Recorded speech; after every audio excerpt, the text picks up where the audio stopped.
Okay, well, listen, if you don't tell me how you got this information, then you and I are going to have some problems. This is one of the absolute craziest things I have ever seen in court, and not in a good way. A Georgia judge has ordered a lawyer representing rapper Young Thug to spend the next 10 weekends in jail after finding him in contempt of court. Why? Because the judge had a secret meeting with a prosecutor and a witness and might have tried to coerce the witness. But we don't know for sure because the judge held a secret ex parte hearing without the defense present. That's not something you should do. When the defense lawyer, Brian Steele, inquired about the secret meeting, the judge got upset. Not about the meeting, but that someone snitched. As a result, Mr. Steele will go to jail with his client. Literally, he asked that he be able to be incarcerated with his client. That is so freaking metal. But how did we get here? Well, Young Thug, whose real name is Jeffrey Lamar Williams, is one of the biggest rappers to emerge from Atlanta's rap scene in the early 2010s. He's known for upending the traditional rules of rap using malleable vocal styles that include inflections and mumbles. His style blends elements of rap with trap, hip-hop, and R&B. Now, Young Thug first broke through with his mixtapes, 1017 Thug and Barter 6, and in 2019, his first studio album, So Much Fun, debuted at #1 on the Billboard 200. His most popular songs include Stoner, Danny Glover, Best Friend, and The London featuring J. Cole and Travis Scott.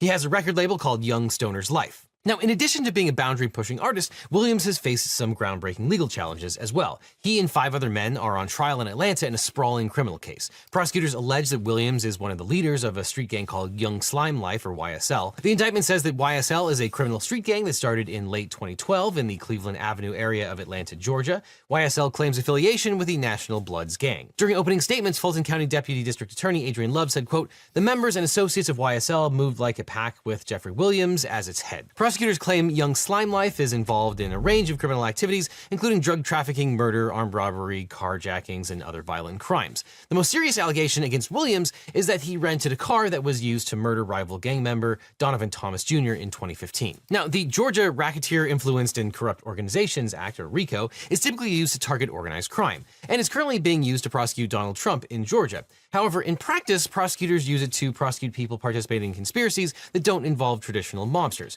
Williams and his co-defendants were indicted under Georgia's version of RICO. The state law was enacted in 1981, about a decade after the original federal RICO statute. And it's generally easier to convict someone under Georgia's RICO statute than in the federal statute. In part, it's because the law is expansive, but also has actual definitions. Georgia Code Section 1614-4 states, quote, "It shall be unlawful for any person employed by or associated with any enterprise to conduct or participate in, directly or indirectly, such enterprise through a pattern of racketeering activity." So a prosecutor must prove enterprise, pattern of activity, and racketeering activity under the Georgia RICO statute. And Williams is accused of conspiring to violate the Georgia RICO Act and participating in gang-related activities. And all that's interesting because the Williams trial started in January of 2023 and has been a wild ride with lots of controversial moments. Williams says that YSL is just a reference to his record label, and his lawyers argue that although there is a street gang known as Young Slime Life, it's not as violent as prosecutors allege, and that Williams isn't associated with it. And the prosecutors in the trial have cited several of his songs and lyrics as evidence, arguing that they demonstrate his involvement in criminal activity and his leadership role in the YSL gang. And the indictment claims that his songs are an overt act in furtherance of a criminal conspiracy. This is obviously controversial, and it's not unusual for artistic expression to include references to violence, but prosecutors are arguing that lyrics offer an insight into the gang activities and criminal intent, which is right out of a Key and Peele skit. Stroke my chin real slow when I'm lying, and I was laughing super hard as Darnell was dying. But that brings us to the present drama. Fulton County Superior Court Chief Judge Ural Glanville has ordered defense attorney Brian Steele to spend the next 10 weekends in jail after finding him in contempt of court. This decision came after Steele refused to disclose how he learned about a meeting between the judge, prosecutors, and a prosecution witness. Steele challenged the judge in open court, stating that he'd been informed of a meeting in the judge's chambers that happened that morning. And according to Glanville's order, quote, "During the proceedings in the above-styled case on the afternoon of June 10th, 2024, one of the 2 representatives for defendant Jeffrey Williams, Mr. Brian Steele, took to the podium and stated to the court that he had been informed of an ex-parte communication which took place in the court's chambers that morning. The only parties present for this ex-parte matter were the court's official court reporter, representatives from the state's witness, Mr. Kenneth Copeland, and counsel for Mr. Copeland. In addition to the court's serious concern with how this information was improperly disclosed to defense counsel, Mr. Steele made several claims regarding the sum and substance of the communication that the court found troubling. The court having told Mr. Steele multiple times that he needs to tell the court how he came into that information, and the court having explicitly warned Mr. Steele that he faces contempt of court should he not comply, the court finds Mr. Steele has repeatedly refused to follow the court's orders. Now, I guess that is technically an accurate description of what happened, but that only scratches the surface of the insanity. First of all, ex parte is a Latin phrase meaning on one side only, by or for one party. So an ex parte hearing is one where not all parties are present. And generally speaking, if anything happens in court, all the parties should be present. That seems obvious. And an ex parte communication occurs when a party to a case or someone involved with a party communicates directly with the judge about issues in the case without the other party's knowledge. Now, judges are generally not allowed to have these private conversations in matters pending before the court, or which can reasonably be expected to be filed in the court, except when all parties or counsel are present. And second of all, generally, the judge is not allowed to inquire into how an attorney learned of anything. Attorney-client and work product privilege exist, as well as the Fifth Amendment, and probably would have protected the attorney here, especially without a subpoena from the judge, if the judge even has subpoena power. But let's dig deeper. Now, we're going to look at the actual video of what happened in court, but first let's talk about the witness at issue here. Ken Copeland is a key witness in the trial. During opening statements, the prosecution said that Copeland was the triggerman in the murder of Donovan Thomas in 2015. Thomas was a rival gang leader who also worked in the music business. Prosecutors alleged that Young Thug wanted him dead because he was trying to lure rapper Rich Homie Quan to sign with Young Thug's label. And Copeland was not named in the indictment. He was originally charged with the Thomas murder, but the state dismissed the charges. However, he didn't enter into a plea agreement with the prosecutor requiring him to cooperate in exchange for immunity. So when the prosecution called Copeland to testify, his lawyer, Jonathan Melnick, told the judge that his client would invoke his Fifth Amendment right not to incriminate himself. So prosecutors quickly offered Copeland immunity, and Judge Glanville dismissed the jury and informed Copeland that he would not be prosecuted for his testimony. So whatever he said would not incriminate him. The judge informed Copeland that he would go to jail if he refused to testify. The jury came back in, but Copeland then invoked his Fifth Amendment. The judge said, quote, Mr. Copeland, given the fact that you have invoked your Fifth Amendment privilege, but the state has already given you immunity under 24-5-507, this court holds you in willful contempt, and we'll see you on Monday. And we'll see if we can get some more testimony at that point in time. Now, this is where things get even stranger. Prosecutor Adrian Love accused Melnick of conspiring with the prosecutors to stop Copeland from testifying. Melnick was not happy with that accusation. He told Love he would report her to the bar. So what we are seeing, we believe, is tampering with witnesses. I don't know that Mr. Copeland's interest is being represented when that interest may not be in alignment with the people that Mr. Melnick is communicating with. Now, defense attorneys for Williams and the other 5 defendants told the judge that they suspected the state knew Copeland intended to plead the Fifth, but they put him on the stand anyway, so he was forced to do it in front of the jury. The judge denied their motions for mistrial. On the next day of trial, Melnick had flown home because he had a non-refundable plane ticket, so attorney Caleb Bumpus was in court to represent Copeland. Although the trial was scheduled to begin at 9 a.m., it was delayed until 11:30. That's when Brian Steele approached the lectern and said he'd been notified that the judge held a secret meeting with the witness, Bumpus, and prosecutors in the judge's chambers. And what I found out just recently, this is not waived, is that supposedly in chambers, this honorable court reporter at times, honorable court at times, district attorney or district attorneys from the DA's office, as well as investigators, sheriff deputies, Mr. Copeland and his counsel met together. None of the defense team, to my knowledge, was aware that this was going on. To which the judge replied, Mr. Steele, can I interrupt you just a second? I'm kind of disturbed because that's ex parte. All that was an ex parte conversation. How did you find out about any of that? Well, I'm disturbed too. Steele said he had heard a prosecutor tell Copeland he could be jailed until all the cases against all the defendants in the indictment were completed. Quote, if that's true, what this is coercion, witness intimidation, ex parte communications that we have a constitutional right to be present for. Now, if you're accused of Georgia RICO, you'll probably want a good lawyer. But if you want a great lawyer, my law firm, the Eagle Team, can help. If you or a loved one is suffering from mesothelioma, lung cancer, or pleural disease, if you've suffered a data breach, especially if you got one of those data breach letters, or were involved in a car crash, or just about anything else, we can represent you or help find you the right attorney. It's so important to talk to a lawyer early in the process to learn what your options are and maximize your recovery. So just click on the link in the description or call the number on screen for a free consultation with my team. Because you don't just need a legal team, you need the Eagle Team. The link is below. Now, state court rules prohibit ex parte communications. Rule 4.1 says, quote, except as authorized by law or by rule, judges shall neither initiate nor consider ex parte communications by interested parties or their attorneys concerning a pending proceeding. It further states that the only exception to this rules are as follows.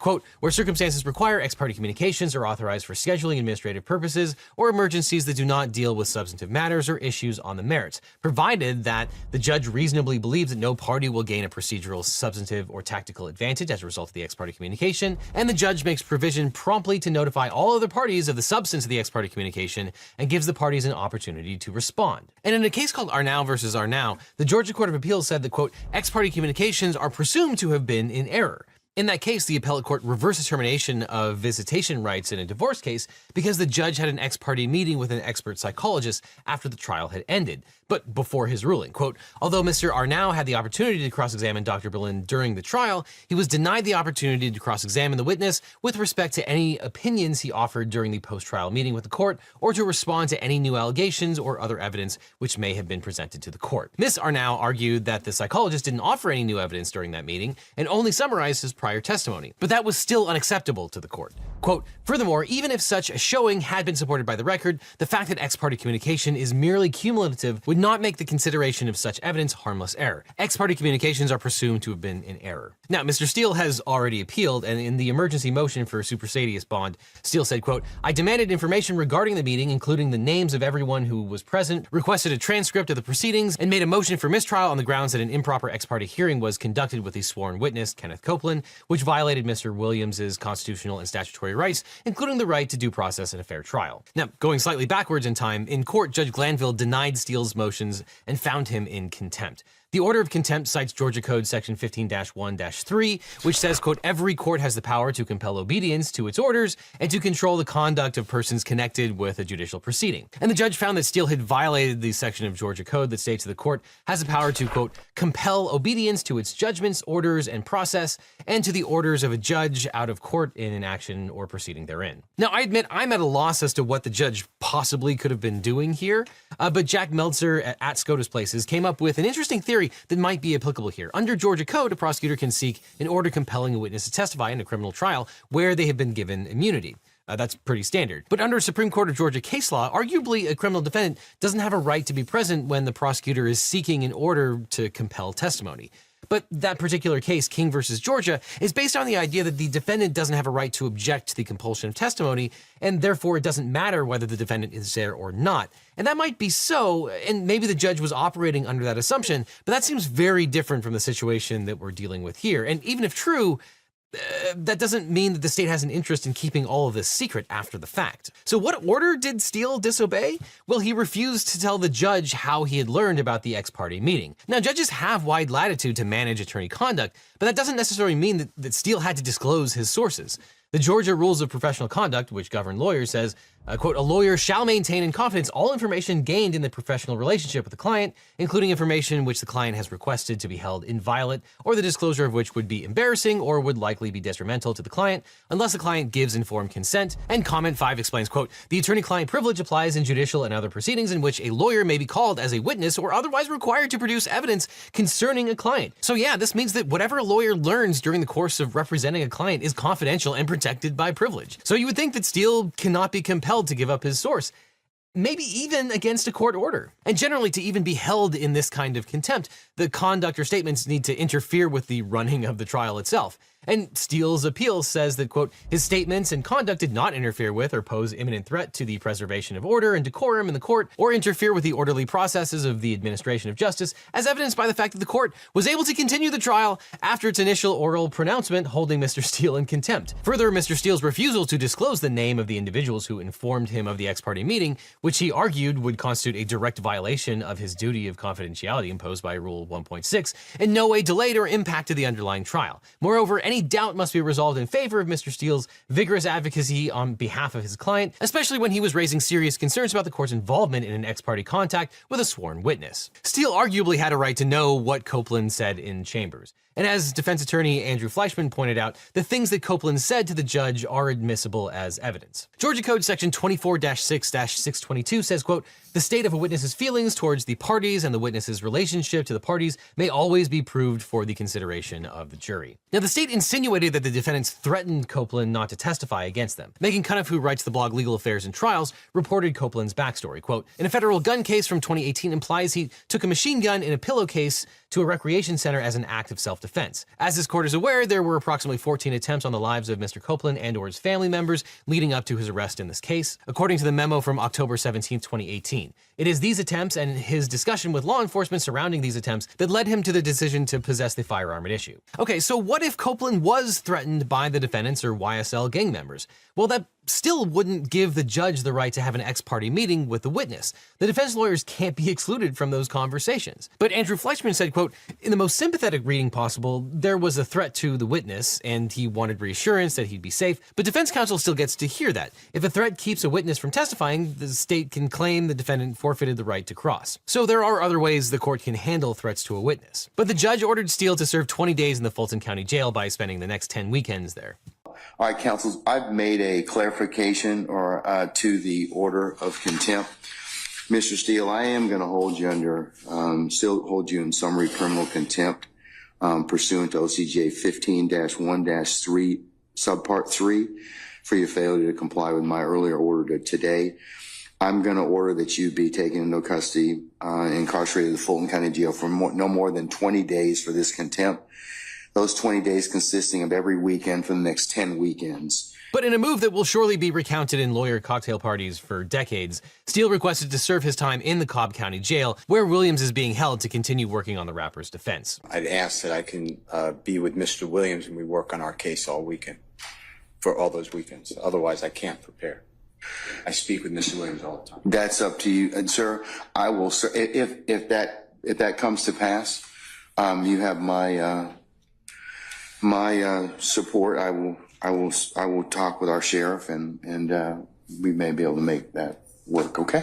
Not surprisingly, Steele and his law firm immediately filed an appeal against the contempt order with the Georgia Court of Appeals. Steele argues that the judge was wrong to assert that the meeting was confidential because there was no court order ruling that any matter involving Copeland was confidential, and of course couldn't have been confidential because there was a third party there. And after Steele's arrest, 20 to 25 lawyers from the Georgia Association of Criminal Defense Lawyers appeared in court on Steele's behalf. Ashley Merchant, the defense attorney who discovered Fonnie Willis's affair with Nathan Wade, argued that Glanville should sua sponte, or on his own, transfer the contempt case to another judge because he's a witness to the contempt.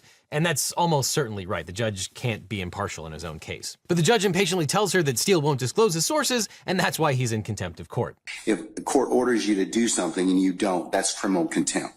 So I've asked him several times, please just tell me who it is that told you. That I didn't ask or inquire about anything that was said. I just want to know who it was. In this clip, Merchant tells the judge that since it's a direct criminal contempt charge, Steele has due process rights. And Judge, since it is a criminal contempt, he is entitled to due process. He's entitled to a hearing, entitled to an actual show cause, entitled to the allegations actually written, entitled to a witness list. We're entitled to present our own witness list. The judge said that he had already given Steele all the due process he's going to get on the spot. Criminal contempt is different. It is on the spot. Merchant argued that Glanville can't compel Steele to reveal confidential communications. Your desire for him to answer your question does not mean that you have the power to hold him in contempt. So you can come into court, Mr. Merchant, and not answer a question of the court and not be held in contempt? If it's a question that the court is not permitted to ask, yes. Okay, well, this is a question the court's permitted to ask. And this goes back to whether Judge Glanville had a right to ask Steele to disclose the confidential information without a court order. Merchant then explains that the issue is whether or not a hearing needs to be held right now. She contends that he's a witness to the proceeding, and it has to be referred to another judge because he's a witness. Judge Glanville asked Merchant to show the case law, and that's what she does. Do you have anything a little more current than 1994? Hasty is 94. Unfortunately, contempt of attorneys is not a common proceeding, so most of the cases are a little bit older.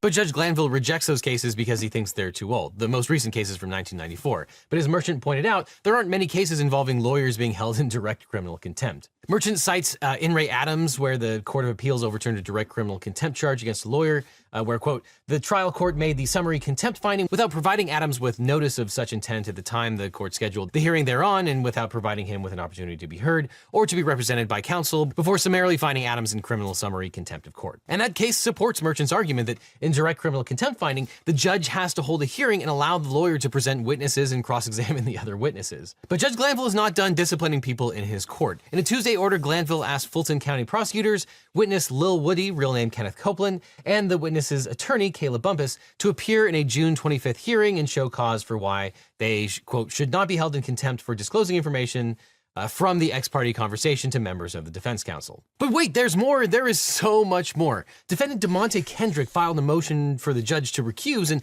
attached an affidavit from his lawyer, Douglas Weinstein. The affidavit alleges stunning acts by the judge and the Fulton County prosecutors. During the meeting, according to the affidavit, Copeland allegedly said, quote, he would sit in jail for 2 years rather than testify. And the prosecutors allegedly told Copeland that if he lied, they would not prosecute him. Quote, Chief Judge Glanville informed Copeland that Chief Judge Glanville could keep Copeland incarcerated until additional defendants were tried, not just the 6 defendants currently on trial. One of the assistant district attorneys, either Hilton or Love, said, quote, there were over a dozen defendants left to try. After these threats by the judge and the prosecutors, Copeland relented and said he would testify. The affidavit says Judge Glanville printed out a copy of the perjury and making false statement statutes. Boy, that's pretty ironic given what happens next. And Copeland also allegedly said he would testify that he did murder Thomas. Quote, ADA Hilton and told Copeland that she would prosecute him for perjury if he testified that he killed Thomas. So apparently the judge intends to hold a hearing to find the people who allegedly leaked all this information to the defendants. Now, luckily, the Supreme Court of Georgia stepped in and granted the supersedious bond, so at least Steele won't be going to jail while we sort all of this craziness out. Even though Steele would have dined out on that for years. But it will be interesting to see what happens to the precipient witnesses of this ex-parte hearing, what happens to the lawyer, Steele, and inevitably whether there's going to be a mistrial, because there are going to be lots and lots of motions for mistrials. The bottom line is that Brian Steele made a motion in good faith about a meeting that should not have occurred without the defense present, and he's being thrown in jail for it.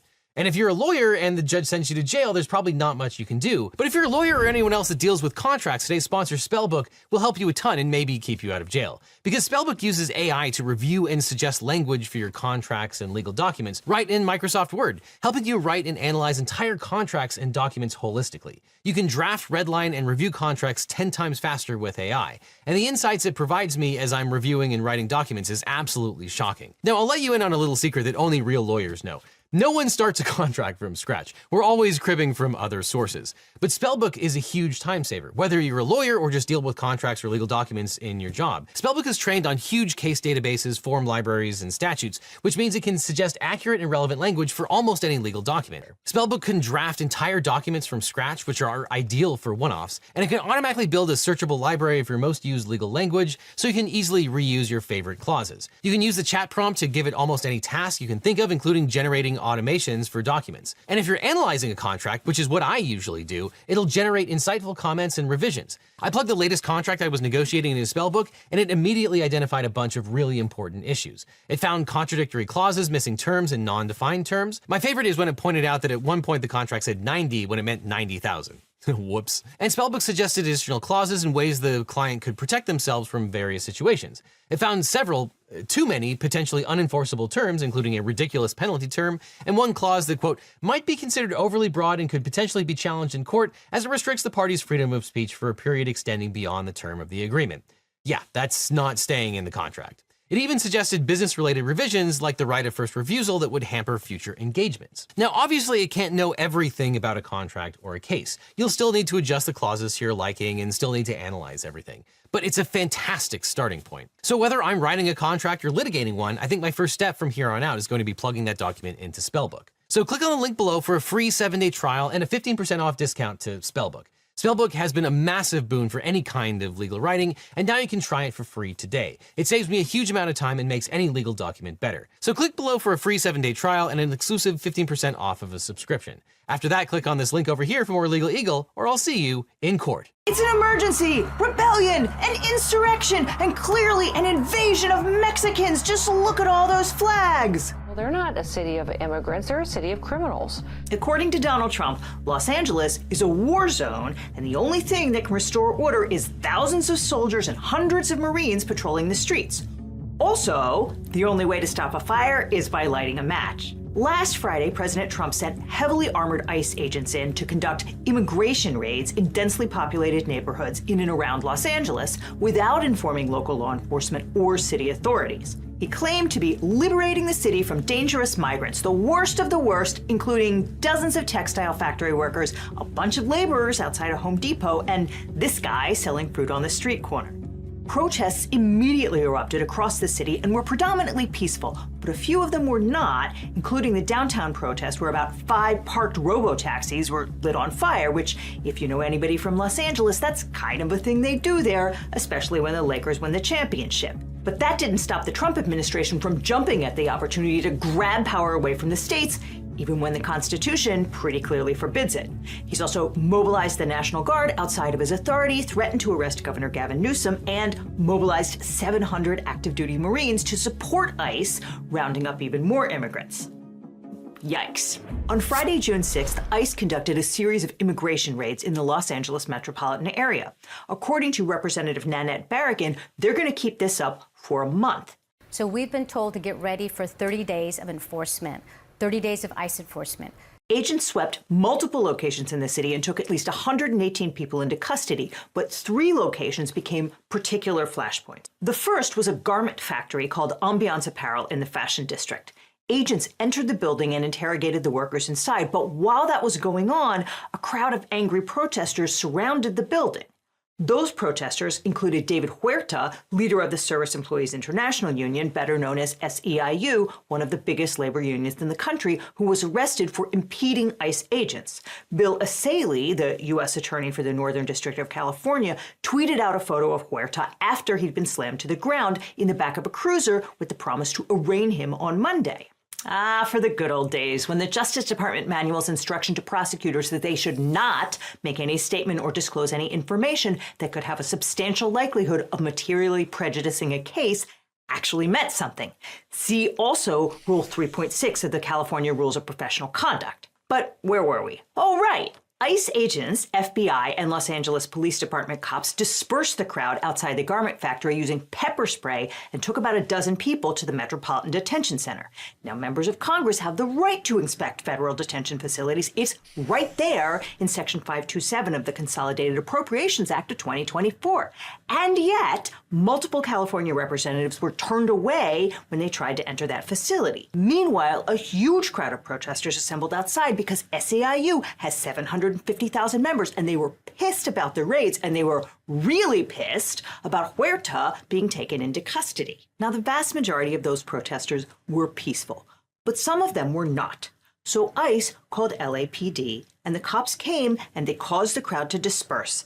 And perhaps if ICE had said they were going to stage raids in a major metro area or even told the police that they'd picked up Huerta, LAPD could have been on the scene sooner rather than arriving after things were already out of control. But ICE was not trying to work with local authorities, which is why no one knew that they would be massing forces for a raid on Saturday near the Home Depot in Paramount, a working-class Latino suburb southeast of LA.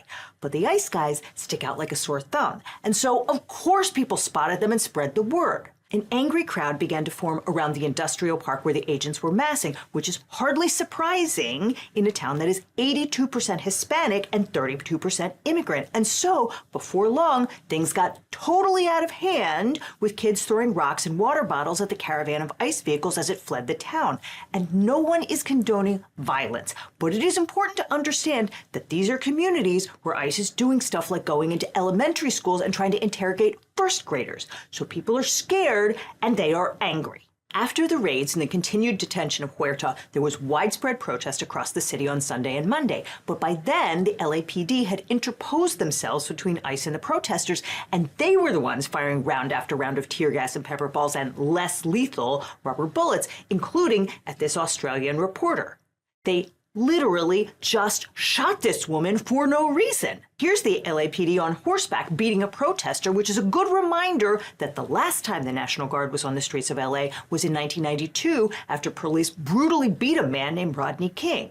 That attack, which was caught on tape, ignited a firestorm, and when the police were acquitted by a jury of the assault, it sparked widespread rioting. In what became known as the Rodney King riots, looting and arson were rampant.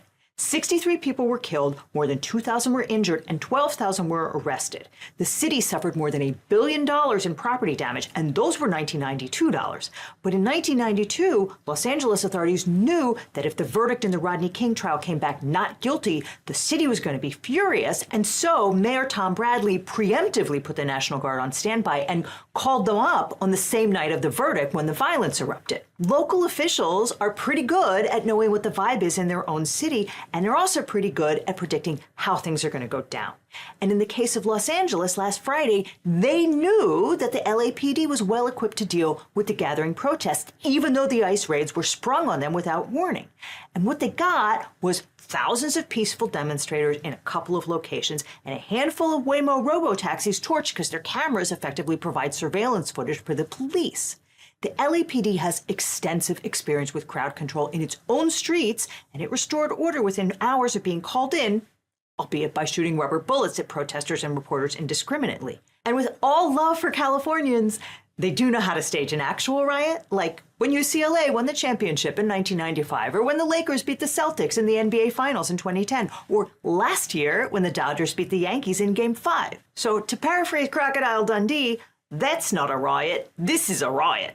Here, the vast majority of Angelenos just went about their business and there's no widespread violence or looting. Police have matters well in hand, like what are the troops going to do in LA? Get brunch at Cantor's on Fairfax before hitting up Griffith Observatory? Meanwhile, Donald Trump spent the weekend firing off incendiary social media posts blaming California politicians for not putting out the fire fast enough after ICE lit it.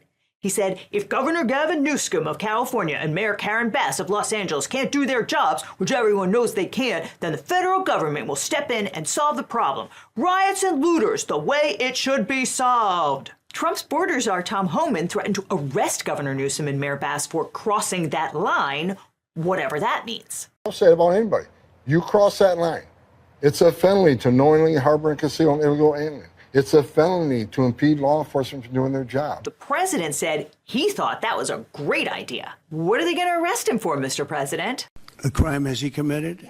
I think his primary crime is running for governor because he's done such a bad job. And then Trump signed a memorandum to the Secretary of Defense for the protection of Department of Homeland Security functions. He said violent protests threaten the security of and significant damage to federal immigration detention facilities and other federal property.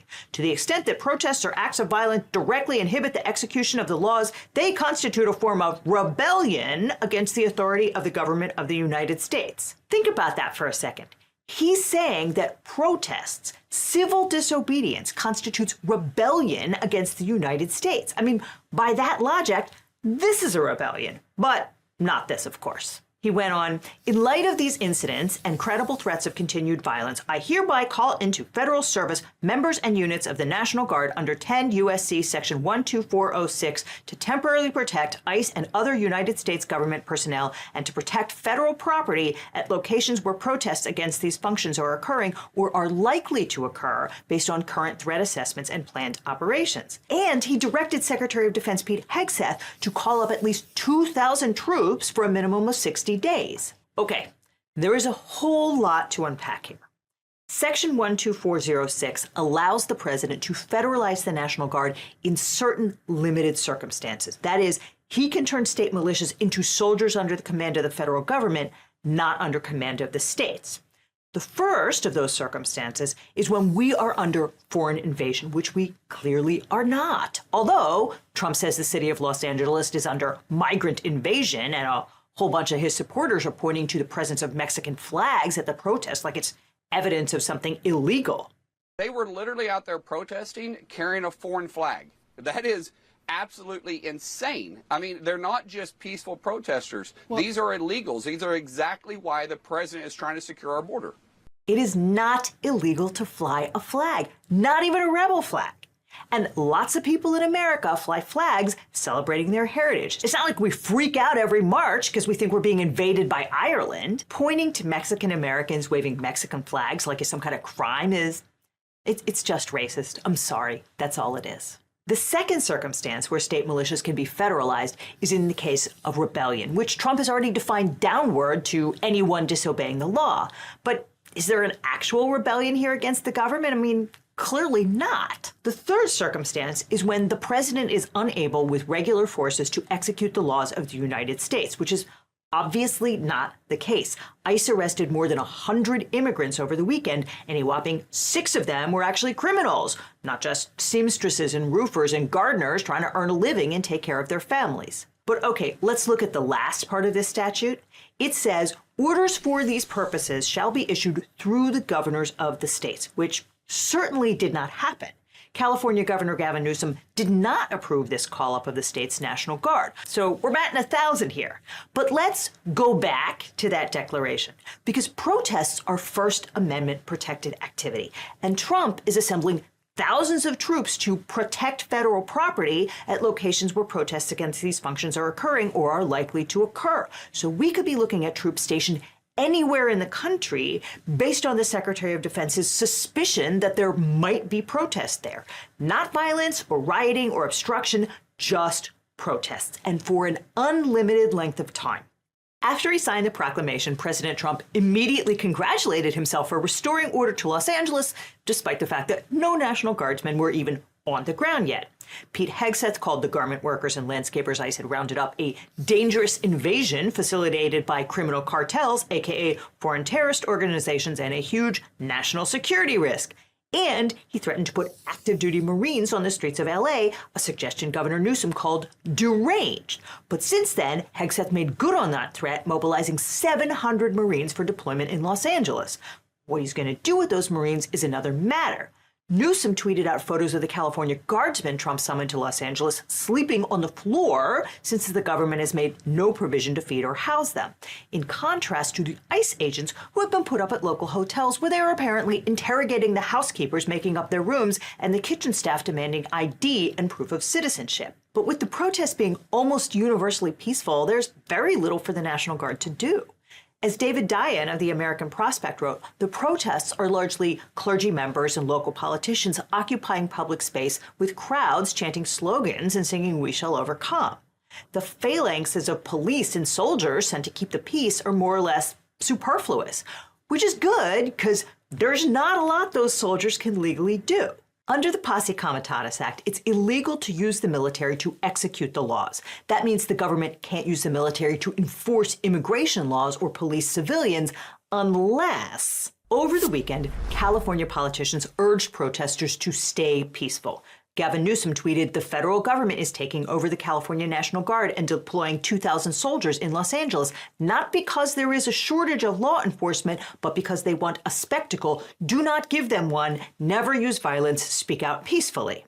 Senator Adam Schiff warned that there is nothing President Trump would like more than a violent confrontation with protesters to justify the unjustifiable, invocation of the Insurrection Act or some form of martial law.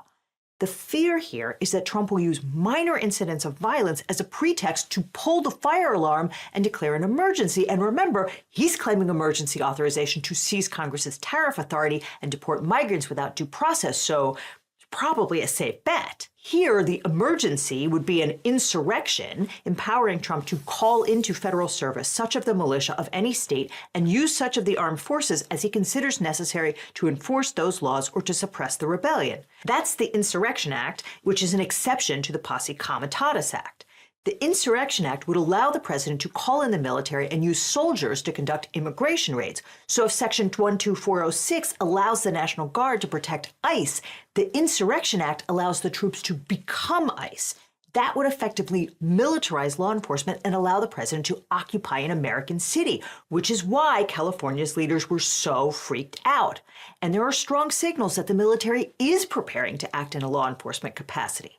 Fox News is airing footage of the Marines training to arrest and subdue civilians. The reality is here, we got hooligans running around and they are causing undue harm to police, and the police need to be backed up. Hooligans? We're calling out the National Guard for hooligans now? First of all, the LAPD is clearly not overwhelmed and was able to disperse the crowd without much difficulty. In fact, LAPD Chief Jim McConnell put out a statement making it very clear that dumping Marines in the middle of the city is very much not wanted. He said, "The Los Angeles Police Department, alongside our mutual aid partners, have decades of experience managing large-scale public demonstrations, and we remain confident in our ability to do so professionally and effectively." Second, the president is only supposed to be federalizing state militias in cases of a total breakdown of the rule of law, which just isn't happening here, and it's a gross violation of state sovereignty to take away its authority to police its own citizens, which is something DHS Secretary Kristi Noem understood last year when Joe Biden was in the White House. But that was then, and this is now. According to the San Francisco Chronicle, Noem is asking the Pentagon to authorize troops to detain, that is, arrest people, which is a core law enforcement activity. So either she's asking the Defense Department to violate the Posse Comitatus Act, or she's preparing to be on a different legal footing. Trump's Deputy Chief of Staff, Stephen Miller, is openly calling it an insurrection, and so is Trump. But California is a big state, and it's got the resources to fight. First, Governor Newsom called Homan's thuggish bluff. He's been here 10 years. The fear, the horror, the hell is this guy? Come after me, arrest me. Let's just get it over with. Tough guy. You know, I don't give a damn. But I care about my community. I care about this community. The hell are they doing? These guys need to grow up. They need to stop. And we need to push back. And I'm sorry to be so clear, but that kind of bloviating is exhausting. Thanks, Gavin. Then he filed a lawsuit in the Northern District of California. That case, appropriately captioned Newsom v. Trump, alleges that Section 12406 requires the president to go through the governor, not just unilaterally summon the National Guard.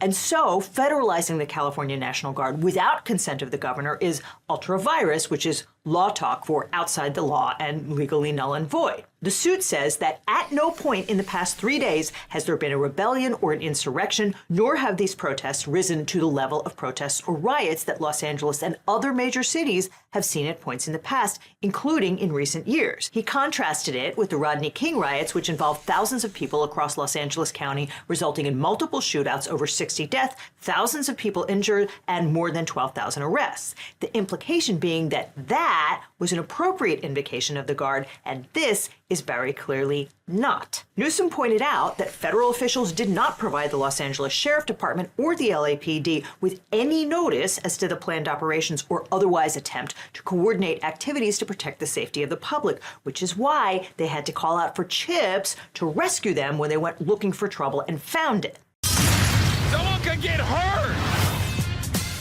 I'm kidding. It wasn't Dax Shepard riding to the rescue. It was these guys. But when ICE called, the LAPD did show up and protect ICE as requested. Newsom says that if ICE hadn't been deliberately provocative and freaked people out, then things wouldn't have gotten out of hand. He said agents engaged in military-style operations sparked panic in the community. In some instances, ICE agents were reportedly observed sealing off entire streets around targeted buildings and using unmarked armored vehicles equipped with paramilitary gear. He says that the LAPD and Sheriff Department have substantial training and experience responding to protests and large-scale riots and have been responding promptly, professionally, and effectively to the events unfolding in the city and county. Translation: there is no rioting or rebellion or insurrection, and unlike ICE, local law enforcement is trained to diffuse rather than inflame the situation. The complaint cites the ambiguous wording of President Trump's declaration, which suggests potential misuse of the federalized National Guard, since it's unclear what actions Secretary Hegseth will deem as reasonably necessary to ensure the protection and safety of federal personnel and property. It says that the Trump administration has made it clear that it intends to use National Guard members to effectuate interior civil immigration enforcement, and warns that violation of the Posse Comitatus Act is imminent, if not already underway, which is a big accusation. Or it would be if Trump weren't constantly going on television to talk about all the things he wants to do with those troops. Really? You need soldiers for this? In addition to filing the complaint over the weekend, on Tuesday morning, the state of California moved for an immediate temporary restraining order. The state argued that unless the court stepped in to stop the Trump administration, those federalized National Guardsmen would be used to perform ICE functions in violation of the Posse Comitatus Act. As State Attorney General Rob Bonta put it, the president and Secretary Hegseth have made clear, publicly and privately, that the Marines are not in Los Angeles to stand outside a federal building. Specifically, the state got word that those federalized troops would be holding a secure perimeter in communities around areas where immigration enforcement activities would take place and securing routes over public streets where immigration enforcement officers would travel. And that sounds a lot like crossing the line between supposedly defending ICE agents from protesters and actively aiding ICE in conducting raids, which would definitely violate the Posse Comitatus Act. And Hegseth more or less confirmed it, saying that 700 active duty U.S. Marines from Camp Pendleton are being deployed to Los Angeles to restore order. He also added a gratuitous dig at Newsom, claiming that we have an obligation to defend federal law enforcement officers, even if Gavin Newsom will not, which is kind of nuts, considering the LAPD turned out in force to scare off those hooligans throwing water bottles at the poor defenseless ICE agents. While AG Bonta may be right about what's about to happen, getting what's called anticipatory relief is a heavy lift. Typically, a temporary restraining order is used to preserve the status quo. Courts almost never issue a TRO to prevent conduct that might or might not happen. But that's not the end of the story. Just because the state might not get the immediate injunction does not mean they won't get one when and if the National Guard is used in a way that violates Posse Comitatus. And California has some very good legal arguments about the illegality of invoking Section 12406 and federalizing the Guard over the governor's objections. I mean, even if Trump can persuade a court that a rebellion is whatever he says it is, the plain language of Section 12406 requires that any federalization orders shall be issued through the governors of the states, and this one was not. And if Trump's federalization order was unlawful, that means the federal government has stolen resources that properly belong to the state of California. And we are heading into wildfire season when the state often needs to deploy the National Guard to actually help its citizens, which it won't be able to do if Pete Hegseth is dragging the National Guard around the country to form a human shield around ICE agents every time they think there might be a protest. The 10th Amendment says that the powers not delegated to the United States by the Constitution, nor prohibited by it to the states, are reserved to the states respectively or to the people. That's federalism. And it means that the federal government cannot commandeer state resources to carry out federal policy. Here, it sure seems like the federal government is taking California's resource, i.e. its National Guard troops, in violation of the Constitution. So it's all kicking off, and Trump seems pretty committed to the bit.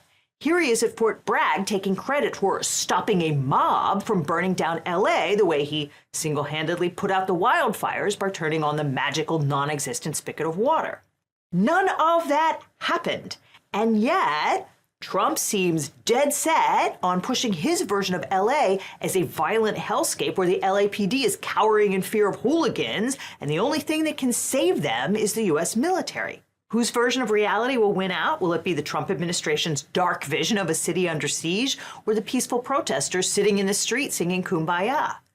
These are dark and dangerous times, and the summer is just beginning. Now, it's super interesting to see how the media is covering this. Over the weekend, over 380 sources covered Trump deploying the National Guard with a fairly even distribution of 35% from the left, 30% from the center, and 35% from the right.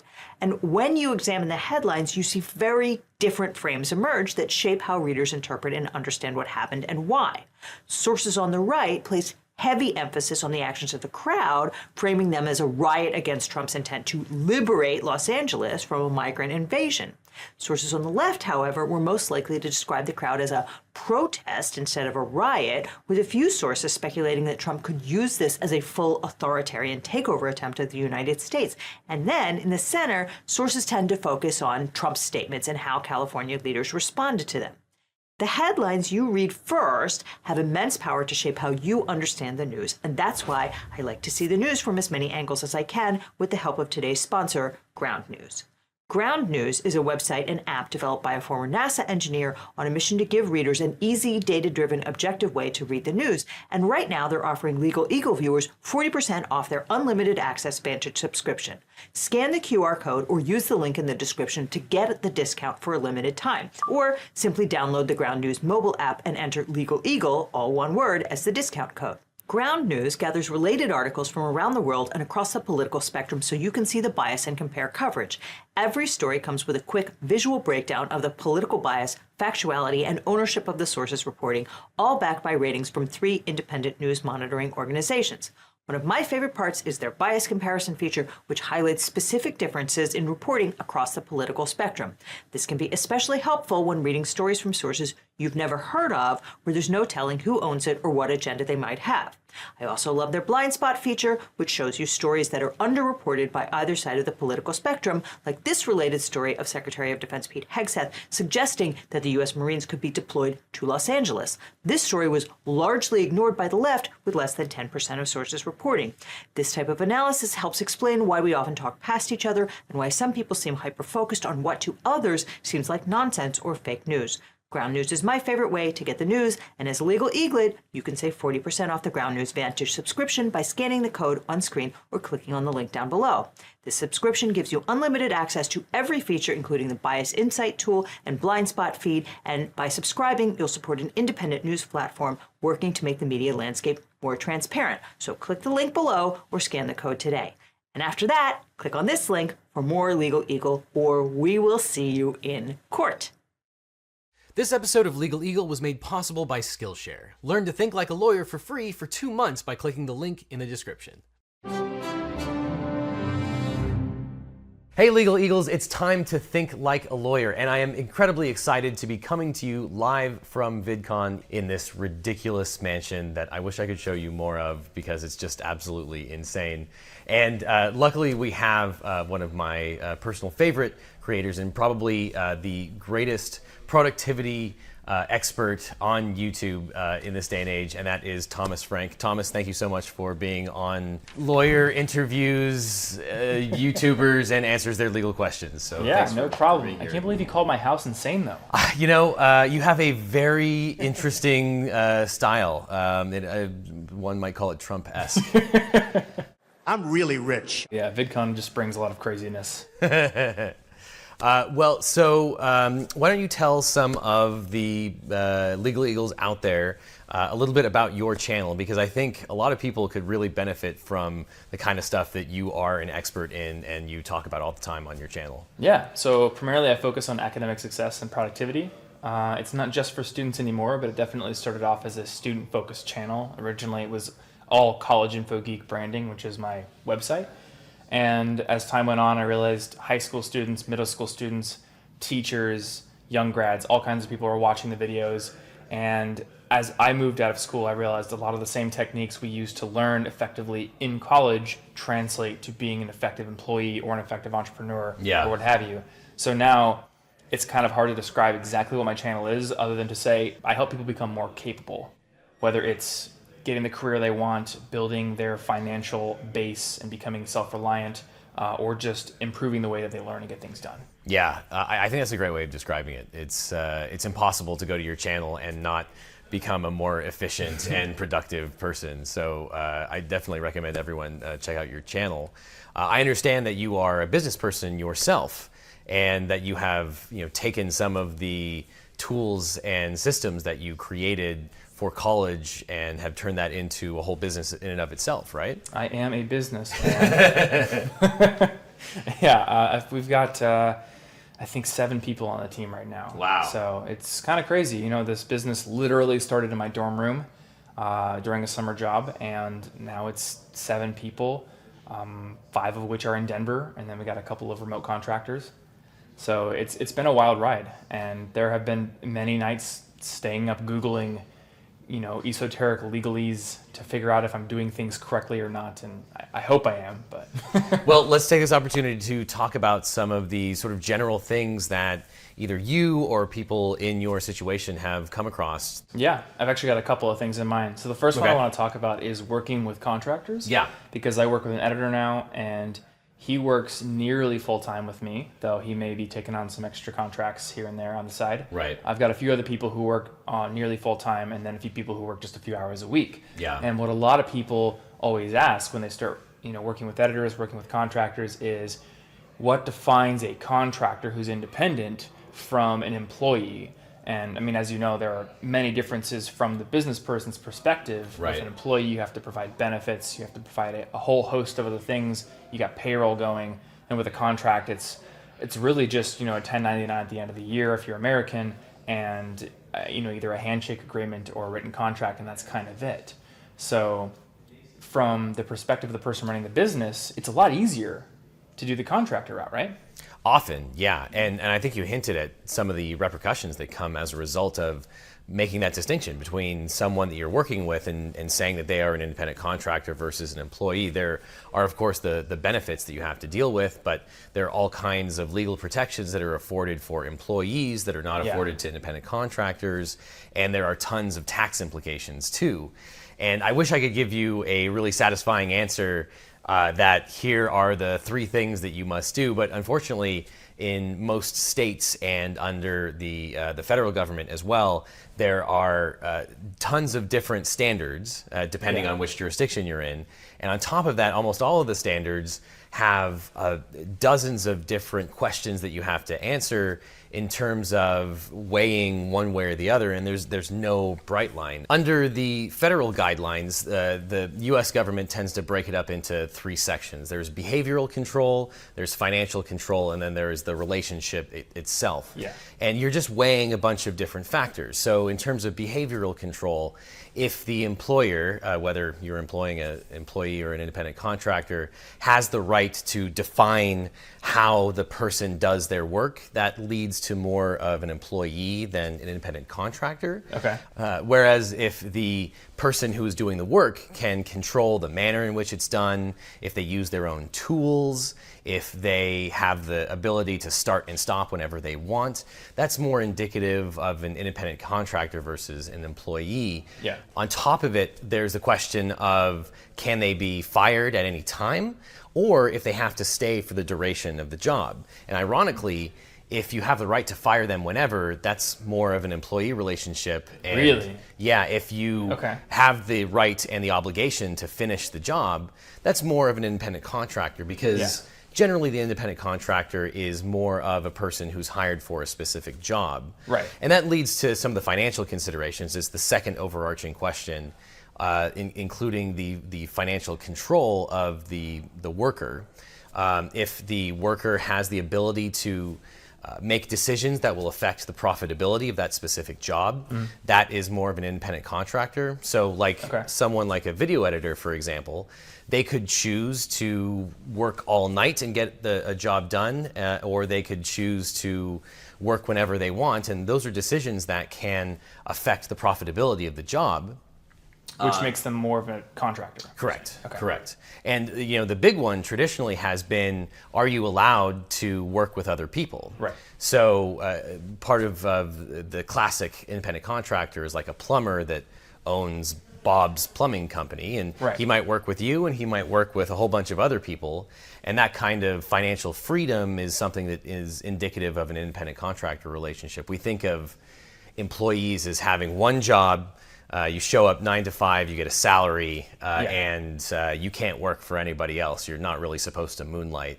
Whereas an independent contractor is generally someone that can work on their own hours, can work for whomever they want, and they're paid by the job instead of a salary. Now, I do have a question there. Sure. Is that determined on whether or not they have the option to work with other clients, or whether or not they literally are? So say, I've given someone a contract that effectively buys up all of the time that they would be willing to work normally. Yeah. But they still have the freedom to go work with somebody else if they had the time, or if they wanted to work 80 hours a week or something. That could still be a contractor situation, right? Yeah, it's a great question. And for the most part, it is based on their ability, not the actual on-the-ground status quo of what has happened. So it is the ability to work for other people, and not just whether they have actually gone out and gotten other clients or have chosen not to. So for the most part, an employee is someone that doesn't have the ability one way or the other. They are stuck with their employer. Yeah. And then that goes right to the nature of the relationship, which is the third thing that the IRS and the federal government looks to, which can be defined by things like the contract.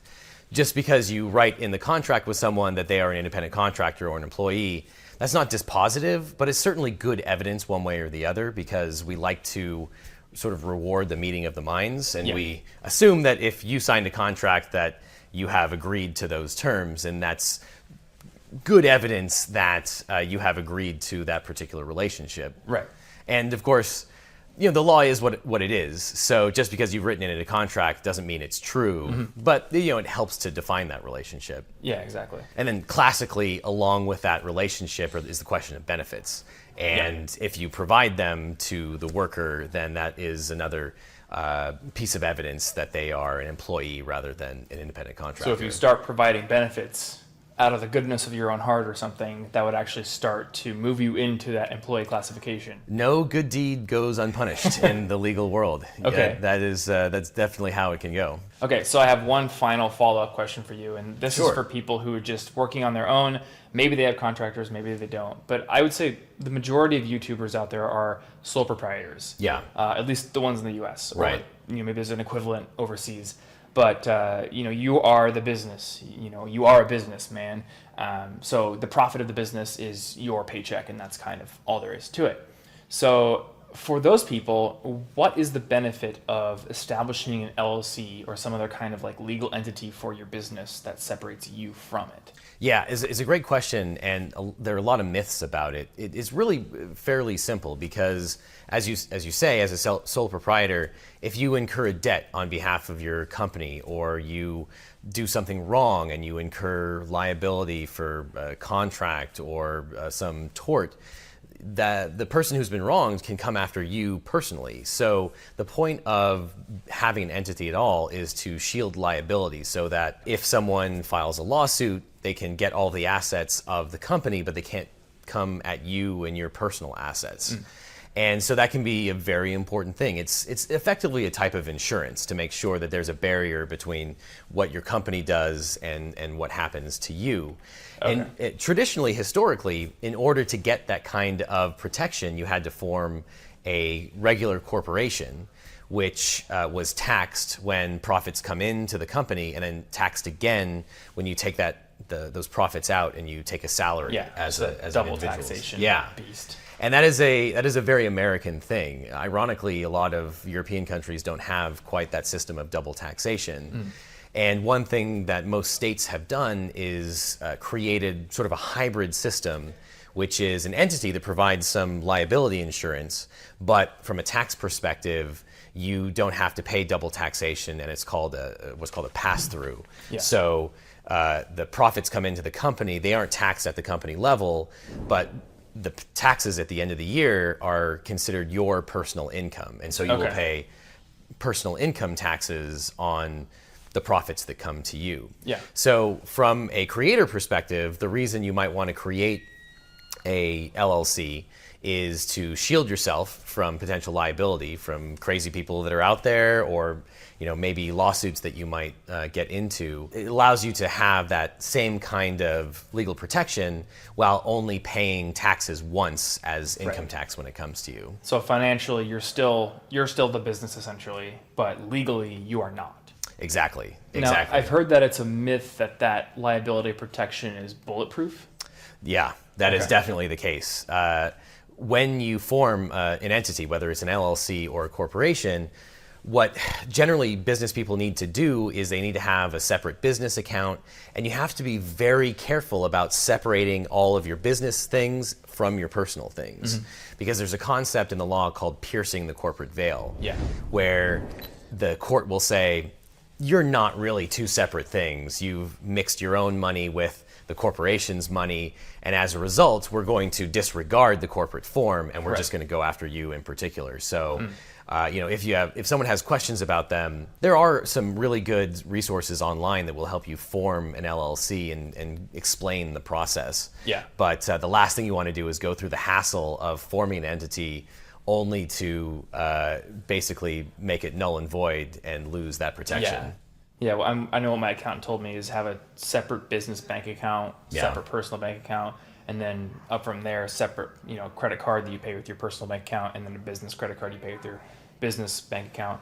And that also makes the accounting a lot easier too. Yeah. Because you can use those apps that just pull in the bank account statements and automatically just reconcile your transactions for you essentially. Yeah. And you're not picking and choosing which ones are personal and business. Yeah, I totally agree. If the business credit card goes straight to the business account, then really the stuff at the end of the year is super easy because you just send your accounting information for your business accounts to your accountant and they can figure out all of the tax implications right from there. Yeah, and you're all good to go. So you can't help but bring productivity tips wherever you go, Thomas. Everyone is going to be forming entities and streamlining their finances. I can't thank you enough for coming down and dropping some productivity wisdom bombs on all of us legal eagles, despite our interest in the law. And I highly recommend everyone to check out Thomas's YouTube channel. This is really just the tip of the iceberg, and Thomas makes everyone far, far more efficient than when they walk through the door. So,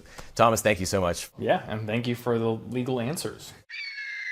Okay, that's a wrap, everyone. Hey, thanks for doing this interview, Thomas. You know, Thomas, have you ever heard of Skillshare?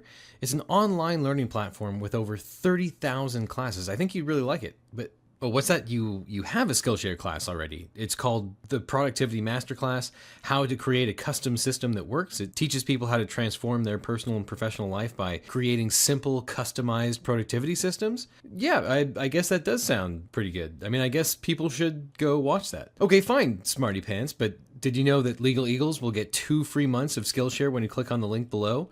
Well, they do. No, I don't care if you have your own code. They should use my code because clicking on the URL below really helps out this channel, you know, the one that we're on right now. You know, the free premium Skillshare membership gives you unlimited access to must-know topics so you can improve your skills and learn new things. So, you know, people should click on the link and get 2 free months and start learning to think like a lawyer today. Yes, yeah, even you, Thomas Frank, who I am definitely talking to in real time right now. However bad you think it is, it's worse. Remember when Trump's lawyers argued that he could SEAL Team 6's political rivals, and we all laughed because that's a preposterous thing for anyone to argue, and absolutely no serious person could possibly believe that the Constitution or the laws of this country would allow that to be the rule. Well, the Supreme Court just said, hold my beer while I assassinate my political rivals. The president is entitled for total personal gain to use the trappings of his office. That's what you're trying to get us to hold.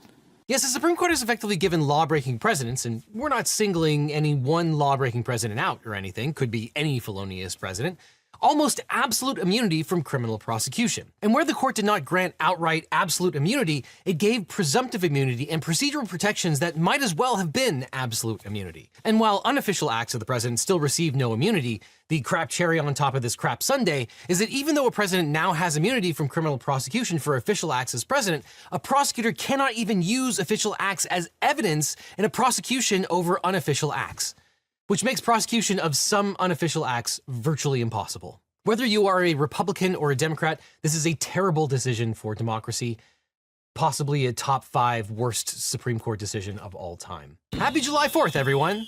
But just how bad is it? Well, don't take my word for it.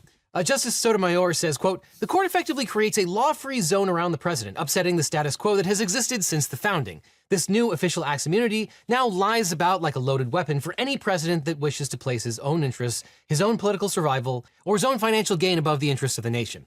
The president of the United States is the most powerful person in the country, and possibly the world.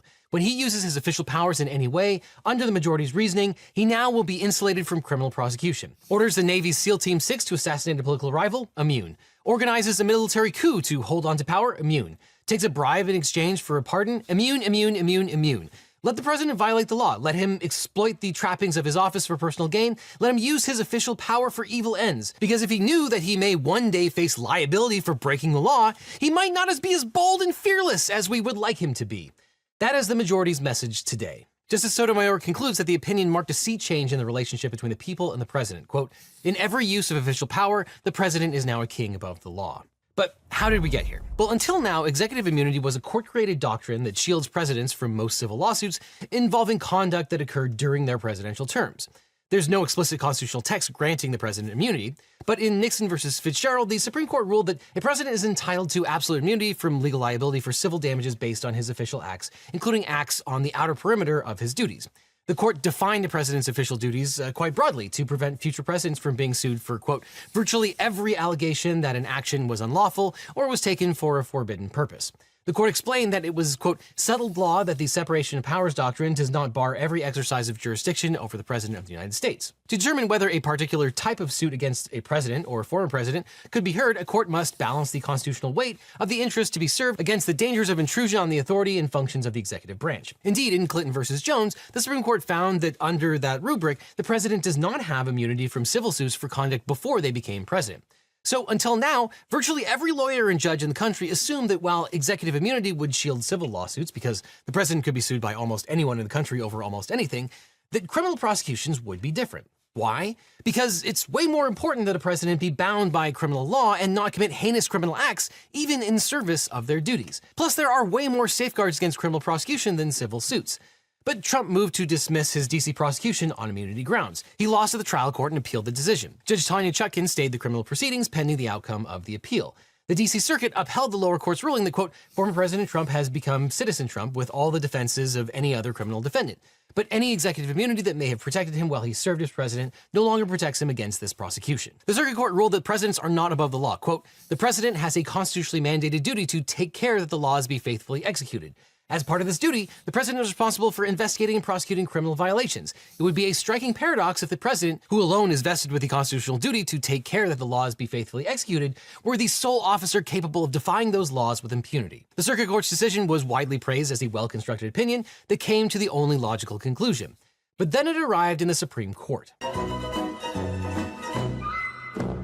The top-line ruling from the majority of the Supreme Court is this: presidents cannot be indicted based on conduct for which they are immune from prosecution. Based on the standard that this opinion creates, which we'll talk about in a second, Justice Roberts, writing for the 6-justice majority, kicked things back down to the trial court. Quote, on remand, the district court must carefully analyze the indictment's remaining allegations to determine whether they, too, involve conduct for which a president must be immune from prosecution. And the parties and the district court must ensure that sufficient allegations support the indictment's charges without such conduct. And the opinion starts with the premise that presidents have lots of power, powers they wield exclusively and do not share with Congress. The court describes the president's core powers as taking care that the laws are faithfully executed, commanding the military and dismissing officers he has appointed, and pardoning people who have committed crimes. So the court created 3 buckets: core official acts, non-core official acts, and unofficial acts. But as you'll see, there's very little difference between the official acts, and very little will qualify as an unofficial act. And the court states, quote, we conclude that under our constitutional structure of separated powers, the nature of presidential power requires that a former president have some immunity from criminal prosecution for official acts during his tenure in office. At least with respect to the president's exercise of his core constitutional powers, this immunity must be absolute. As for his remaining official acts, he is also entitled to immunity. At the current stage of proceedings in this case, however, we need not and do not decide whether that immunity must be absolute or instead whether a presumptive immunity is sufficient. So with respect to the exercise of core powers, the president is apparently absolutely immune from any criminal prosecution related to using those powers. And the court goes on to note that in cases involving Richard Nixon and Aaron Burr, judges recognize that the president has a presumptive privilege to withhold certain papers and communications. Though oddly, in both of those cases, Presidents Nixon and Jefferson were compelled to produce records and recordings because of the public interest in those records was strong enough to overcome the presumptive privilege. However, the court sees the Trump case differently because Trump is the subject of a criminal prosecution. Quote, criminally prosecuting a president for unofficial conduct undoubtedly poses a far greater threat of intrusion on the authority and functions of the executive branch than simply seeking evidence in his possession, as in Burr and Nixon. The danger is akin to, indeed greater than, what led us to recognize absolute immunity from civil damages liability, that the president would be chilled from taking the bold and unhesitating action required of an independent executive. So the argument goes, if a president could face criminal prosecution for his official acts, including communications with his aides, he might be unable to perform his official duties because he fears prosecution. So the court concludes, quote, taking into account these competing considerations, we conclude that the separation of powers principles explicated in our precedent necessitates at least a presumptive immunity from criminal prosecution for a president's acts within the outer perimeter of his official responsibility. Such an immunity is required to safeguard the independence and effective functioning of the executive branch and to enable the president to carry out his constitutional duties without undue caution. But what you'll see is that the majority continually only looks to one side. They believe that presidents should be free, but what about the other side? Sure, there are reasons why we want a president to have the ability to take action, but we also have some damn good reasons why we might want the president to hesitate, if not withhold action entirely when it comes to criminal violations. And the majority just simply doesn't address the other side. So the majority sets up a paradigm that first examines whether the conduct involved one of the president's core powers. If it does, the president is absolutely immune from criminal prosecution. If it does not implicate a core power, then the courts have to decide whether the president's acts are official or unofficial. If it's an official act, the president is presumptively immune from prosecution. If it's an unofficial act, then the president is not immune. So how do we determine if the president's action is part of their core responsibilities or not? Well, we don't know. There's no standard in this opinion. They are apparently, according to this court, whatever powers the president has that are not shared with other branches of the government. But it's not like those powers are just listed in the Constitution. And other than the few powers that were explicitly enumerated by this court, including removing people from office and commanding the military, we have no idea what might be considered a core power or not. But even those enumerated core powers are terrifying, because the court specifically said commanding the military. So if you take one thing away from this video, it's this. Because commanding the military is apparently a core presidential power, and use of core presidential power is absolutely immune from criminal prosecution, any use of the military by the president, including using the American military on American soil, is absolutely immune from criminal prosecution. And if you take two things away, it should be that the president can do anything related to the DOJ, create sham investigations, sham prosecutions, fabricate evidence. They can do any of that, and they are absolutely immune because that's a core function. And a few really good commentators put it this way: the office of the president is like a gun. When you get elected president, you have an unfettered right to use that gun any way that you want to. Your motives and purposes for using that gun are completely irrelevant. You're the president, use the gun however you want. Criminal law does not apply to your use of that gun. And that is why multiple Supreme Court justices are concerned about a president SEAL Team 6ing their political rivals. But some official acts are only presumptively immune. So how would a prosecutor overcome the presumption of immunity that comes with non-core official acts? Well, again, we have no idea. The court doesn't provide a standard. The only thing the court says is that, quote, at a minimum, the president must be immune from prosecution for an official act unless the government can show that applying a criminal prohibition to that act would pose no dangers of intrusion on the authority and functions of the executive branch. This is barely a limit. There's almost no reason to distinguish between core and non-core official acts if there's no limit on what can be an official act that receives immunity. This language is from the original Fitzgerald balancing test, but turned on its head. Instead of balancing the importance of the intrusion, the court simply says if there's any danger at all of intrusion, there is immunity that attaches to that action. As Justice Sotomayor said in her dissent, quote, no dangers, none at all. It is hard to imagine a criminal prosecution for a president's official acts that would pose no dangers of intrusion on presidential authority in the majority's eyes. Nor should that be the standard. Surely some intrusions on the executive may be justified by an overriding need to promote objectives within the constitutional authority of Congress. Other intrusions may be justified by the primary constitutional duty of the judicial branch to do justice in criminal prosecutions. According to the majority, however, any intrusion on executive power is too much. When presumptive immunity is this conclusive, the majority's indecision as to whether official acts immunity must be absolute or whether instead presumptive immunity is sufficient hardly matters. Now, I've seen a few legal pundits say that this decision is no big deal because immunity only attaches absolutely for the exercise of core presidential powers, despite the fact that the military is almost certainly a core power and lets the president drone strike their rival. But it's okay because other official acts are only presumptively immune and therefore can be prosecuted. But based on this language, that's not the case. Given that the only official acts that can be prosecuted are ones where there is absolutely no danger of intrusion into the authority and functions of the executive branch, that category is vanishingly small. Worse, you can't look to the president's motives to determine whether the act was official or not. Now, even if you're president and you murder your political rivals and receive protection, you'll still want a good lawyer. But if you want a great lawyer, my law firm, the Eagle Team, can help. If you've gotten in a car crash, suffered a data breach, especially if you got one of those data breach letters saying your information might have been leaked, or are dealing with a workers' comp or social security issue, we can represent you or help find you the right attorney. Because it's so important to talk to a lawyer right away so you can get the best representation and find out what your options are. So click on the link in the description or call the number on screen for a free consultation with my team. Because you don't just need a legal team, you need the Eagle Team. So click below. Okay, sure. But unofficial acts are not immune, right? Well, hold on. First, how would we distinguish a president's official actions from his unofficial ones? Well, the court says, quote, when the president acts pursuant to constitutional and statutory authority, he takes official action to perform the functions of his office. However, the court then says that official acts are not constrained to the president's constitutional and statutory authority. The majority says, quote, and some presidential conduct, for example, speaking to and on behalf of the American people, certainly can qualify as official conduct when not obviously connected to a particular constitutional or statutory provision. For those reasons, the immunity we have recognized extends to the outer perimeter of the president's official responsibilities, covering actions so long as they are not manifestly or palpably beyond his authority. So, if you think that sounds like a very broad description of presidential official acts, you'd be right. I would be challenged to come up with a broader definition. But surely plotting to overturn an election result would be manifestly and palpably beyond the president's authority, right? Wrong. The Supreme Court said, quote, "In dividing official from unofficial conduct, courts may not inquire into the president's motives." According to Roberts, even asking the question would cripple the executive branch's ability to function. And it gets worse. According to Justice Roberts, quote, "Nor may courts deem an action unofficial merely because it allegedly violates a generally applicable law." So if a president's action violates a law, that doesn't mean he can be prosecuted. Well, when the president does it, that means that it is not illegal. As Justice Jackson points out in her dissent, the government will have difficulty proving whether an act is official or unofficial since it can't introduce evidence of the president's motives. That's right, the court says you can't look to the president's motives to determine whether an act is official or unofficial either. You know, for reasons.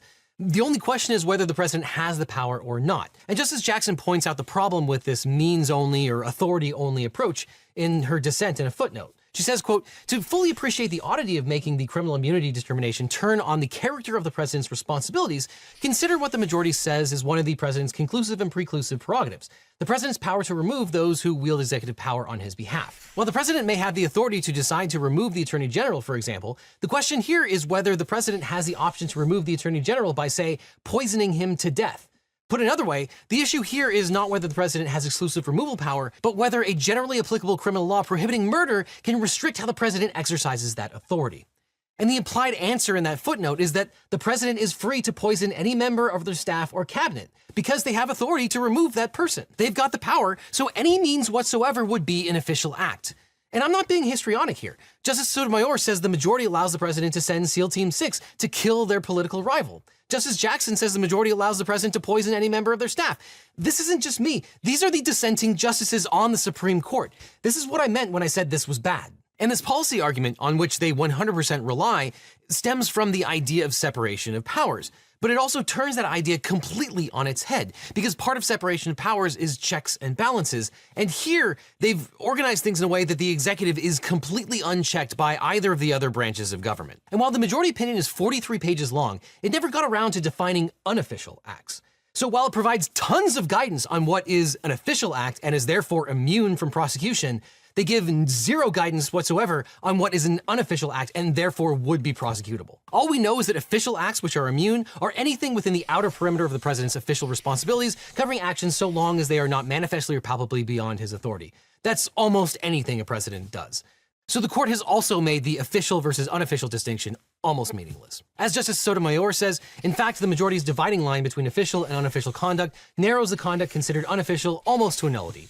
It says that whenever the president acts in a way that is not manifestly or palpably beyond his authority, he's taking official action. It then goes a step further. In dividing official from unofficial conduct, courts may not inquire into the president's motives. It is one thing to say that motive is irrelevant to questions regarding the scope of civil liability, but it is quite another to make it irrelevant to questions regarding criminal liability. Under that rule, any use of official power for any purpose, even the most corrupt purpose indicated by objective evidence of the most corrupt motives and intent, remains official and immune. Under the majority's test, if it can be called a test, the category of presidential action that can be deemed unofficial is destined to be vanishingly small. So to help understand all of these distinctions, the great people over at Just Security put together this great chart. Starting from right to left, if there is official conduct, we have to ask, is it within the core constitutional authority? If it is, there's absolute immunity, no prosecution, and you can't use it as evidence.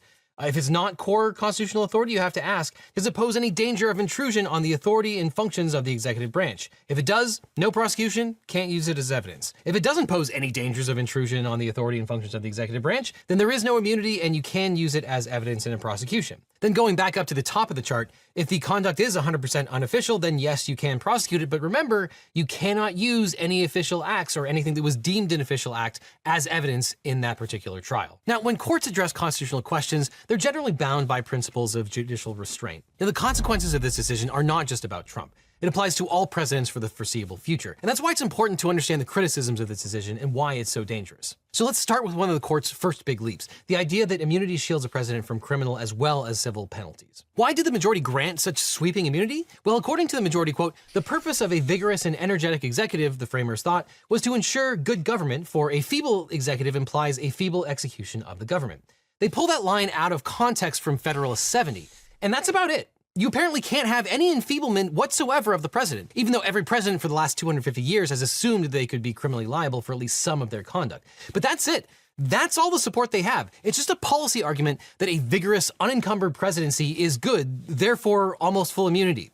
QED. From proclaimed originalist and textualist, this is honestly shockingly dishonest and hypocritical. Because we're dealing with the Constitution, Congress can't pass a law that says the president will be criminally liable for virtually anything, and the judiciary can't prosecute the president, so the president is unchecked. And the majority opinion doesn't even address the public's interest in not having a criminal president. As Justice Sotomayor points out in her dissent, the court's precedent suggests that presidents do not and should not have broad immunity from criminal law. Quote, at the same time, the public interest in federal criminal prosecution of a former president is vastly greater than the public interest in a private individual's civil suit. All 9 justices in Fitzgerald explicitly recognized that distinction. The 5-justice majority noted that there was a greater public interest in criminal prosecutions than in actions for civil damages. Chief Justice Berger's concurrence accordingly emphasized that the majority's immunity was limited to civil damages claims rather than criminal prosecution. The 4 dissenting justices agreed that a contention that the president is immune from criminal prosecution in the courts, if ever made, would not be credible. And the ramifications of declaring the president above criminal law are huge. Justice Jackson explains, quote, put simply, immunity is exemption from the duties and liabilities imposed by law. In its purest form, the concept of immunity boils down to a maxim, the king can do no wrong, a notion that was firmly rejected at the birth of our republic. And as Justice Sotomayor explains, quote, the majority makes 3 moves that, in effect, completely insulate presidents from criminal liability. First, the majority creates absolute immunity for the president's exercise of core constitutional powers. This holding is unnecessary on the facts of the indictment, and the majority's attempt to apply it to the facts expands the concept of core powers beyond any recognizable bounds. In any event, it is quickly eclipsed by the second move, which is to create expansive immunity for all official acts. Whether described as presumptive or absolute under the majority's rule, a president's use of any official power for any purpose, even the most corrupt, is immune from prosecution. That is just as bad as it sounds, and it is baseless. Finally, the majority declares that evidence concerning acts for which the president is immune can play no role in any criminal prosecution against him. That holding, which will prevent the government from using a president's official acts to prove knowledge or intent in prosecuting private offenses, is nonsensical. Argument by argument, the majority invents immunity through brute force. Under scrutiny, its arguments crumble. To start, the majority's broad official acts immunity is inconsistent with text, history, and established understandings of the president's role. Moreover, it is deeply wrong even in its own functionalist terms. Next, the majority's core immunity is both unnecessary and misguided. Furthermore, the majority's illogical evidentiary hearings is unprecedented. Finally, this majority's project will have disastrous consequences for the presidency and for our democracy. The main takeaway of today's decision is that all of a president's official acts, defined without regard to motive or intent, are entitled to immunity that is at least presumptive and quite possibly absolute.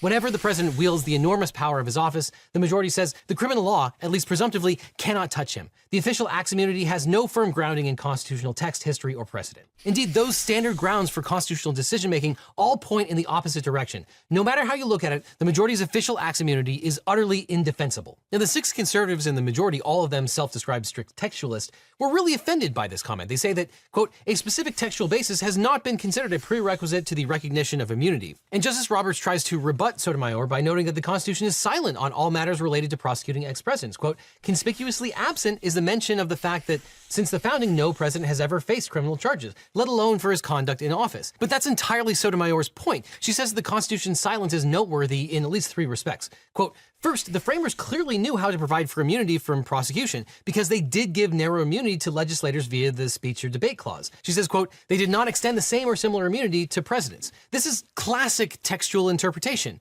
If you're bound by the Constitution and the Constitution grants immunity in some places, but is silent as to immunity in other places, that immunity doesn't exist. Her second point is that some state constitutions did provide express immunity for sitting governors, but the Constitution did not, again calling into question the reason the framers did not extend that privilege to a sitting president. And the third contention was that the impeachment judgment clause cut against the court's position. Quote, that clause presumes the availability of criminal process as a backstop by establishing that an official impeached and convicted by the Senate shall nevertheless be liable and subject to indictment, trial, and judgment and punishment according to law. That clause clearly contemplates that a former president may be subject to criminal prosecution for the same conduct that resulted or could have resulted in an impeachment judgment, including conduct such as bribery. So there's no other way to put this. This is a horrifying opinion. And I personally worry about the future of this country. For one reason, we can't change this. There's no one to appeal to. Congress can't fix this with legislation.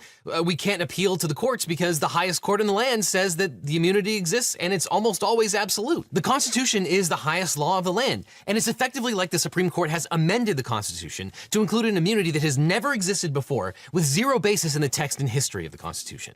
All we can do is hope that future presidents won't use this power. This is horrifying not only for those that think former President Trump committed crimes while in office, but for anyone that believes the president should be bound by the law.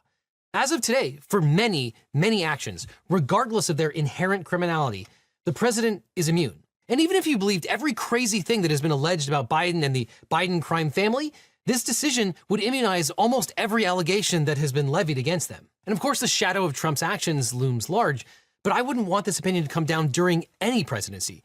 Nor does any serious jurist think that this should be the law going forward. No president should have this immunity. No president should have this power. And perhaps someday the Supreme Court will scale back this opinion and provide reasonable definitions, but as it stands now, current and future presidents have the powers of a king. So yeah, this is bad, and I frankly can't think of anything worse. And that's also reflected in the news reporting as well. What's interesting is that the Supreme Court decision has been covered extensively by over 400 news outlets, 33% of the reporting coming from the left and only 17% coming from the right. But if you compare the headlines, you'll start to see some interesting framing emerge. On the left, you have a lot of outlets saying that Trump was granted immunity. On the right, outlets tend to draw the distinction between official acts and private acts. And depending on which article you see first, your view of the story can be completely different. If you read the left-leaning sources first, you might think that presidents have complete immunity and only focus on the potential negative outcomes, which frankly is more accurate. And if you read the ones on the right, you might fail to see any of the potential repercussions from this decision. Now, all this is possible thanks to today's sponsor, Ground News, a website and app developed by a former NASA engineer on a mission to give readers an easy, data-driven, objective way to read the news.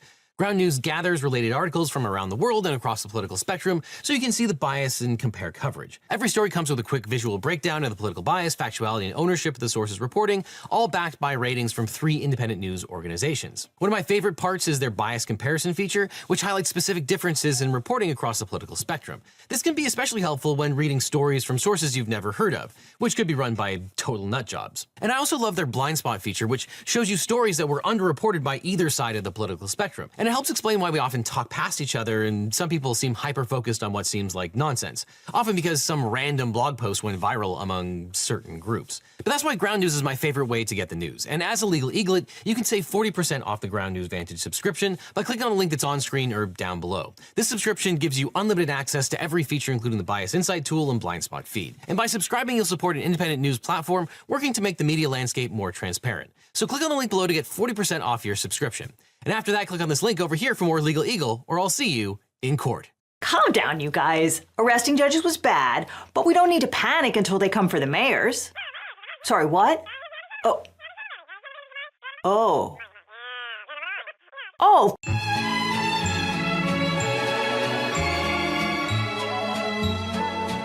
Thanks, Donald. Last Friday, immigration officials arrested Newark, New Jersey's Mayor Ras Baraka outside of an ICE detention facility, setting off a political and legal firestorm. Get off of me! Get off of me! Put your hands on me! Baraka was there to tour the prison with 3 members of Congress, while at the same time, a small group of protesters were exercising their First Amendment rights outside the prison gates.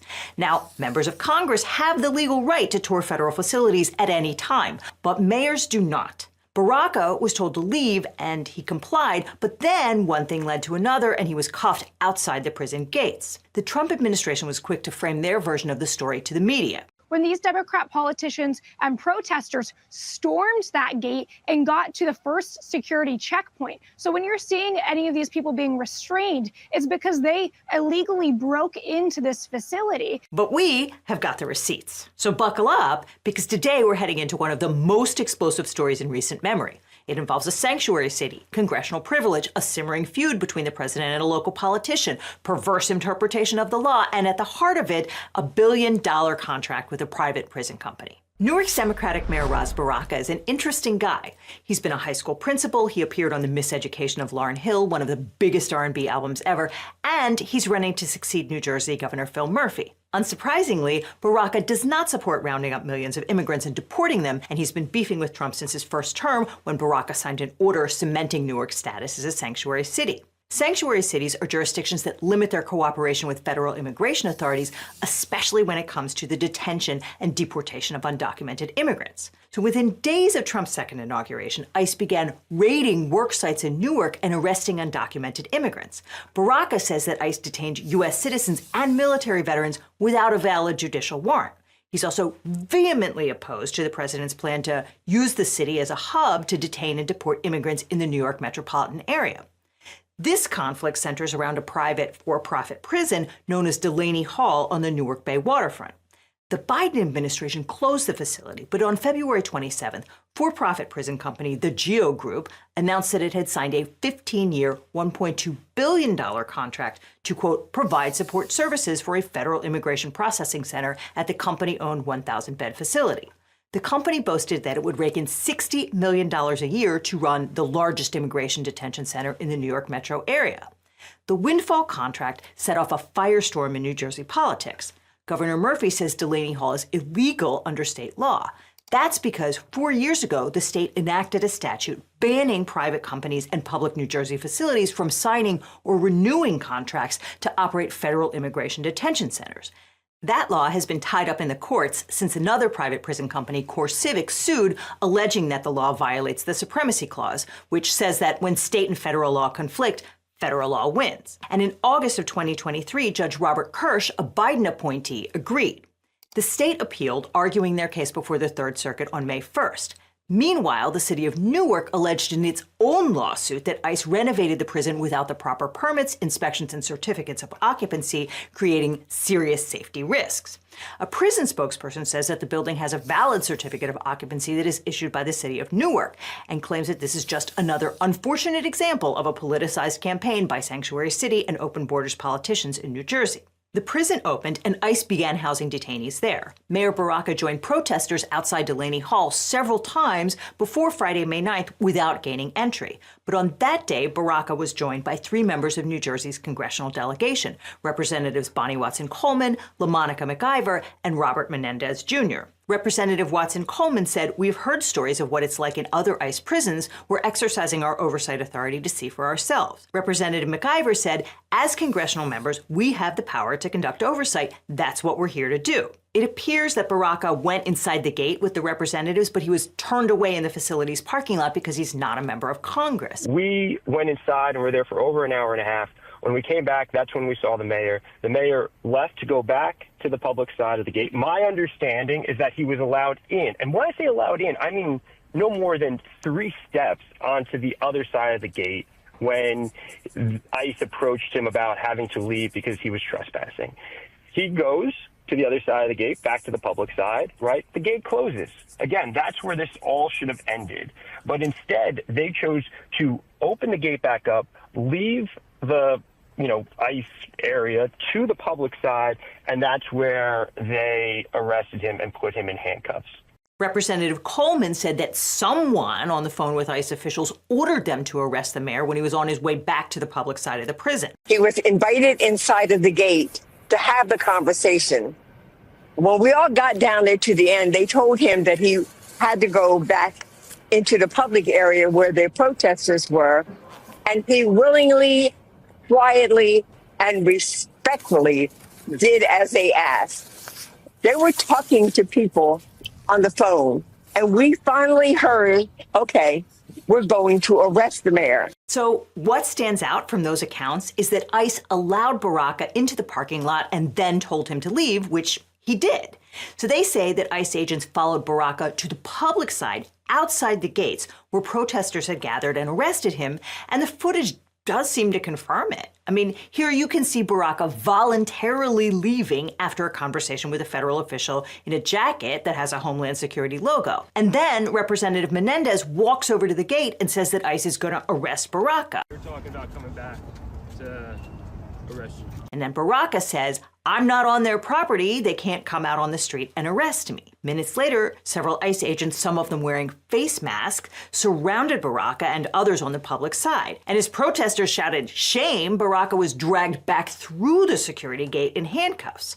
So the representatives who witnessed the arrest also describe a scuffle outside the prison gates. They say the officers roughed them up. The officers then moved the mayor to a Customs and Border Protection office a few miles away. He was released around 8 p.m. So if the federal government was planning on charging Baraka with trespassing, then this is probably a weak case. Now, mayors do not have criminal immunity, so Baraka can't claim that his actions were official acts in the same way that the president apparently can. Politicians who are charged with crimes also don't have to resign, and they can even run for re-election. There's a long history of indicted politicians remaining in office. See Bob Menendez, who lost his primary, and Eric Adams, pre-pardon. The comments from the Justice Department and Homeland Security about this incident have been, let's say, confusing.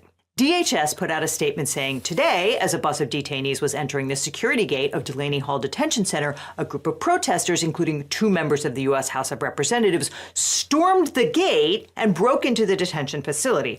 Representatives Robert Menendez Jr. and Bonnie Watson Coleman and multiple protesters are holed up in a guard shack, the first security checkpoint. 80-year-old Bonnie Watson Coleman, the lady we just watched describe what happened, busted into the prison and holed up in a guard shack. Like, maybe she was fixing to break those immigrants out of jail? That statement is written as if the situation was ongoing, like the representatives and protesters were still refusing to come out of the shack.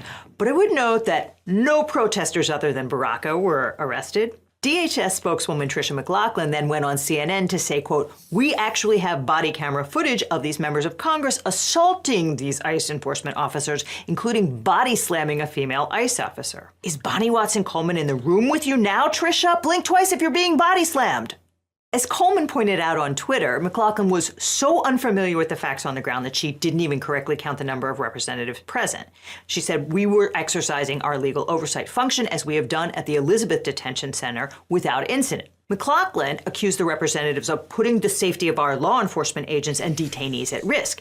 And she said members of Congress are not above the law and cannot illegally break into detention facilities. Had these members requested a tour, we would have facilitated a tour of the facility.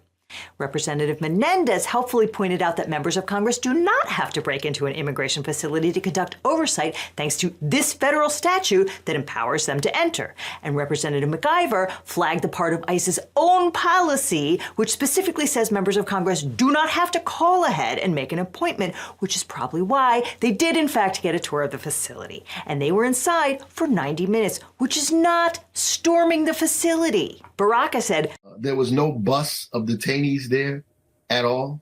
Nobody stormed the place. The only storming happened is when, that we all know when those guys stormed the Capitol." Which, if you compare the footage, he's got a point. But even more to the point, Baraka called out the DHS spokesperson for spreading a total lie. And that brings us to Alina Habba, interim U.S. attorney for New Jersey and arguably Donald Trump's worst lawyer. At 3 p.m., Habba tweeted that Baraka committed trespass and ignored multiple warnings from Homeland Security investigations to remove himself from the ICE detention center in Newark, New Jersey this afternoon. He has willingly chosen to disregard the law. That will not stand in this state. He has been taken into custody. No one is above the law. Okay. Alina Habba is not a criminal lawyer. Before coming into President Trump's orbit, her biggest client was a parking garage company owned by her husband. But then Habba sidled up to a 21-year-old waitress at Trump's New Jersey golf club and magically disappeared a sexual harassment claim against the club and its staff. And by magic, I mean she tricked that girl into signing away her rights for $15,000 in a contract that was not enforceable under New Jersey law. She then represented Trump in a series of frankly disastrous lawsuits, including both E. Jean Carroll defamation cases where the jury awarded the plaintiff a total of $83 million. During that litigation, Judge Lewis Kaplan found Habba's conduct so egregious that he threatened to put her in jail for repeatedly interrupting the proceedings. She also filed a preposterous civil RICO suit against Hillary Clinton and about 50 other people that was so offensively ridiculous that the judge ordered her and Trump to pay $1 million in legal fees to the defendants. And to top off that winning streak, she represented the president and his business in the civil fraud suit in New York, where the judge assessed damages of hundreds of millions of dollars. So obviously, she's qualified to be the top federal prosecutor in New Jersey and evaluate the odds of conviction against a local mayor who spent less than 10 minutes in the parking lot and then walked back out. The government filed a criminal complaint against Baraka on Friday afternoon. Interestingly, they charged him with a disorderly persons offense, basically misdemeanor trespass under New Jersey law, not the federal trespass statute. That's likely because the federal statute has a higher scienter or intent requirement, and the feds didn't think they could meet it. Instead, the charging document cites New Jersey state law, applying it via 18 U.S.C. 13, the Assimilative Crimes Act. Basically, that means that if someone violates a state law on federal land, they can be prosecuted for it in federal court. Trespassing on federal land is typically charged under 18 U.S.C. Section 1752, which makes it a crime to knowingly enter or remain in a restricted area without lawful authority, particularly when that area is secured due to the presence of a protectee of the U.S. Secret Service or used for government operations. The term restricted buildings or grounds includes a building or grounds designated as a location of national significance. So a federal prison fits the bill. Section 1752A also allows for additional charges for disruptive conduct, conduct impeding official functions, or assaulting or impeding law enforcement officers during trespass. Obviously, Trump's DHS is eager to charge the three members of Congress, and it certainly sounds like they are considering charging them with assault or disorderly conduct under Section 1752. But to convict someone under Section 1752, the government must prove that the defendant knowingly entered a restricted area, that the defendant knew the area was restricted, and that the defendant did not have the lawful authority to be there. So that's become a central charge in cases involving breaches of federal buildings or perimeters. But courts have grappled with how to interpret some of the language in the statute, particularly with respect to 1752 C1C. Like, does the Secret Service have to formally designate an area as restricted? In U.S. v. Griffin, the D.C. Circuit held that formal designation was not necessary, but other courts may see it differently. In the January 6 prosecution, courts also had to carefully weigh the facts when determining willfulness, because in some cases the defendant was caught in a chaotic situation, like being pushed along by the scrum without the intent of trespassing in a restricted area. The federal scienter requirement is stricter than many state trespassing statutes, which only require that someone be on the property without permission. That's probably why the government didn't charge Baraka under the federal trespass statute. The only information we have here is an affidavit from a DHS agent named Ricky Patel. We don't know if Patel was there at Delaney Hall on Friday. He says the complaint was based on, quote, my personal knowledge and on information provided me by other law enforcement officers and witnesses. He also says that Baraka knowingly entered upon federal property despite clearly posted notices prohibiting unauthorized entry. He claims that law enforcement personnel repeatedly instructed Baraka to vacate the premises. He refused and remained on the property, thereby committing the offense of trespassing. That's all they've got. And it sure doesn't look like what we've seen in the video. I mean, maybe all those ICE officers on the scene were wearing body cams, which will tell a different story. Based on Agent Patel's affidavit, they're charging him under New Jersey Statute 2C-18-3B, which applies to a defiant trespasser. It says a person commits a petty disorderly persons offense if, knowing that he is not licensed or privileged to do so, he enters or remains in any place as to which notice against trespass is given by 1. Actual communication to the actor, 2. Posting in a manner prescribed by law or reasonably likely to come to the attention of intruders, or 3. Fencing or other enclosure manifestly designed to exclude intruders. The most interesting thing about this document is what is not in it, because the government doesn't allege that Baraka resisted arrest or obstructed them in any way, just that he was on the property and refused to leave. Defenses to the charge include the structure being open to members of the public and the actor complied with all lawful conditions imposed on access to or remaining in the structure, or the actor reasonably believed that the owner of the structure or other person empowered to license access would have licensed him to enter or remain. Those are affirmative defenses, which means Baraka will have the burden of proving his claim by a preponderance of the evidence standard, which is pretty low. The magistrate released Baraka without imposing bond, and he maintains his innocence and accuses the Trump administration of weaponizing the Justice Department against his critics. He told the New York Times, what's happening now in this country, everybody should be scared of. They're using the courts, they're using everything else to justify what they're doing. Have a contention, we have a contention. They have an opinion, we do. We usually solve those problems in America through the court of law. They don't want to use the court. They want to use a decree. They believe that what they say goes, that we have a kingdom here and not a democracy. And that's the problem. So now we'll see if Alina Habba actually follows through and tries to prosecute this case, or if she makes good on her threat to lock up mean old Representative Bonnie Watson Coleman for beating up that poor defenseless ICE agent. But either way, this is a major escalation by the Trump administration against critics of its policies. It is so interesting to see how the media reacted to this bombshell. When Mayor Baraka was arrested on Friday, about 360 sources covered it within 24 hours, with 50% coming from the center, a little over 31% coming from the left, and less than 20% coming from the right. And when you examine the headlines, you see very different frames emerge that shape how readers interpret and understand the events that are unfolding. From the few sources that covered it from the right, the most common theme is to use expressive language like fiery and storm to describe the protest. On the left, sources typically address how not normal this is, but they also tend to focus on the protest, which could lead casual readers to assume that Mayor Baraka was charged for protesting, which he wasn't. Then, from the center, headlines typically focus on a he said, she said frame for the involved parties. The headlines you read first have immense power to shape how you understand the news, and that's why I like to see the news from as many angles as I can with the help of today's sponsor, Ground News. Ground News is a website and app developed by a former NASA engineer on a mission to give readers an easy, data-driven, objective way to read the news. And right now, they're offering LegalEagle viewers 40% off their unlimited access Vantage subscription. Scan the QR code or use the link in the description to get the discount for a limited time. Ground News gathers related articles from around the world and across the political spectrum so you can see the bias and compare coverage. Every story comes with a quick visual breakdown of the political bias, factuality, and ownership of the source's reporting, all backed by ratings from 3 independent news monitoring organizations. One of my favorite parts is their biasing comparison feature, which highlights specific differences in reporting across the political spectrum. That can be especially helpful when reading stories from sources you've never heard of, where there's no telling who owns it or what agenda they might have.